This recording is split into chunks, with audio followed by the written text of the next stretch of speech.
Gotta start with Josh Allen.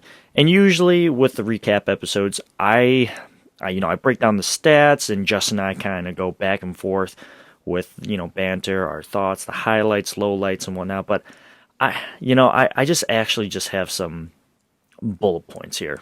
So I'll just kind of give each one out and just expand on each one if that's all right with you. And with Josh Allen, the first point I have is that he said he played like shit. It's hard not to agree with him there.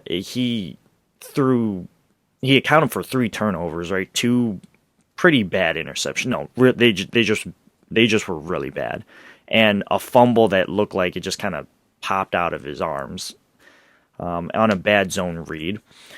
He, he just didn't look like himself, and I don't really know if that's necessarily all his fault because the Jacksonville pass rush was in his face all day. And we'll get to the O-line, and oh, believe me, we'll get to the O-line and other aspects of the Buffalo Bills, but I just felt like Josh was trying to do too much, but at the same time, I understand why.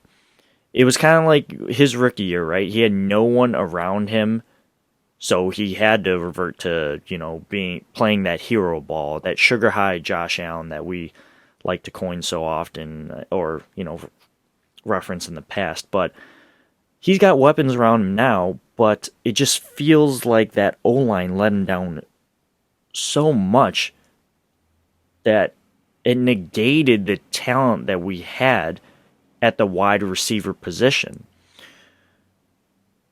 So the wide receivers had no time to get open, and Josh had no time to basically plan himself and throw the football. So what was he to do? He either would just kind of freeze in the pocket and look like a deer in the headlights, or he would try. And that's something that I will give Josh Allen today, is that he tried.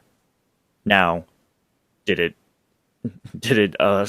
come to Bills W? No, it came to three turnovers and some really, really bad plays, but I'm not ready to say that this Bills team is bad. And I know some people out there really reacted to this. Like one fan I saw on, Bill's Twitter said, like, you know what? I just sold my Thanksgiving tickets to the Saints game, canceled the hotel, the whole 9 yards. Like, sheesh, man. Like, it's just one game.